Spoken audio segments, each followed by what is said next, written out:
Salli wa sallim ya salam ala nabi khairil anam wal ali wa sahbil kiram. Diriwayatkan dari Ibni Abbas radhiyallahu anhuma bahwasanya ia berkata, Daud sallallahu alaihi wasallam dalam munajatnya berkata, wahai Tuhanku, siapakah orang yang tinggal di rumahmu dan dari siapakah yang engkau terima salat itu?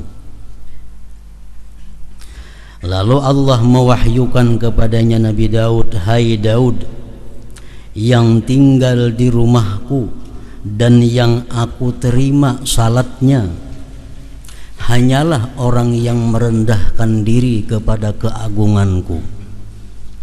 Ia lalui siangnya dengan ingat kepadaku, dan ia menahan nafsunya dari syahwat keinginan-keinginan karena aku. Ia memberi makan kepada orang yang lapar. Ia memberi tempat melindungi orang asing dalam perjalanan dan menyayangi orang yang tertimpa bencana. Itulah orang yang cahayanya cemerlang di langit seperti matahari. Jika ia berdoa kepadaku, maka aku perkenankan, dan jika ia memohon kepadaku, maka aku memberinya. Aku jadikan di dalam kebuduhan akan kesantunan baginya, dalam kelalaian akan keingatan, dan dalam kegelapan akan cahaya. Perumpamaannya di kalangan manusia adalah seperti Firdaus pada setinggi-tinggi surga, yang sungai-sungainya tidak kering dan buah-buahnya tidak berubah. Nah, jadi di dalam ini wahyu Allah kepada Nabi Daud ini, bahwa Allah Subhanahu wa ta'ala menerima sembahyang itu bukan hanya sekedar khusyuk seseorang, tetapi ada sangkut pautnya dengan kelakuan-kelakuannya di luar sembahyang.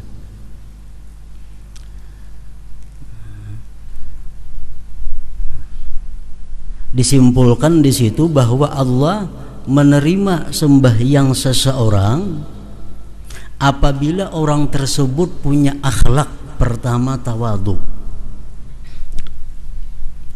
Orang yang bersifat sombong itu sembahyangnya ditolak oleh Allah Subhanahu wa ta'ala.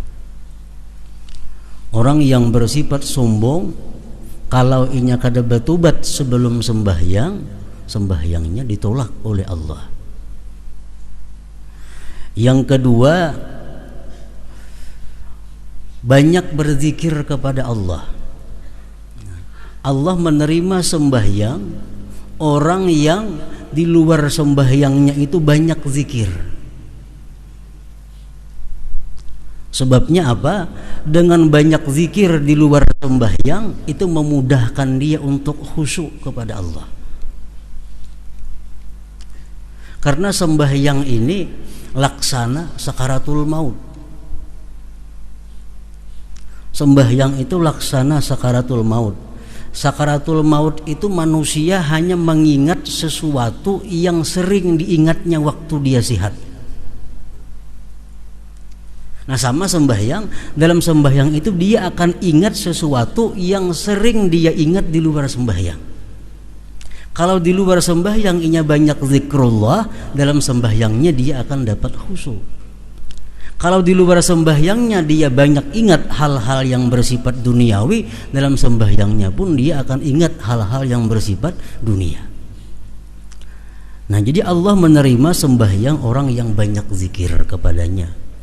Artinya orang yang banyak zikir kepada Allah, kalau dia sembahyang, sembahyangnya jadi khusyuk. Maka itu sakaratul maut. Waktu kita menghadapi sakaratul maut itu apa yang kita ingat? Apa yang biasa kita ingat waktu sigar, waktu hidup?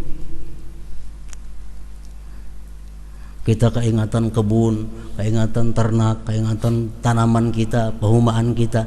Nah waktu sakaratul maut kita kada kau mengingat Allah, nah kita ingat pehumaan, kebun.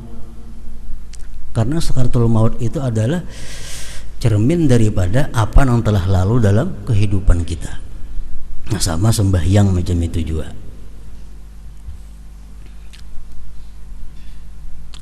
Ketiga, menahan diri dari yang dilarang Allah karena Allah.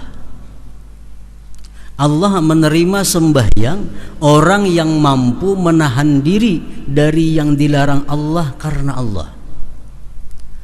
Kalau orang menggibah umpamanya, tuntung menggibah sembahyang, sembahyangnya kada diterima Allah, kecuali dia tobat dahulu sebelum sembahyang. Nah, orang berdusta sembahyangnya ditolak oleh Allah kalau dia belum tobat daripada dustanya. Orang mencuri sembahyang bah itu kada diterima Allah sembahyangnya sebelum dia tobat daripada mencurinya. Allah hanya menerima sembahyang orang-orang yang mampu menahan diri dari yang dilarang Allah karena Allah. Manusia banyak yang bisa menahan diri dari yang dilarang Allah tapi bukan karena Allah. Nah ini kada masuk.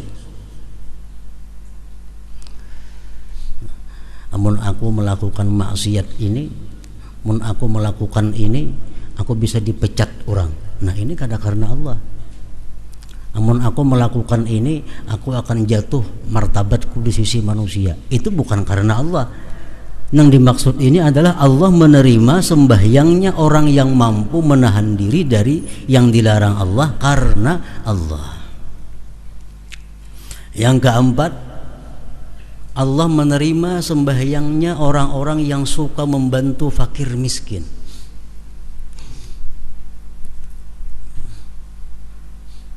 Orang yang tiga membiarkan fakir miskin kesusahan, orang yang tiga membiarkan fakir miskin kelaparan, sembahyangnya ditolak oleh Allah.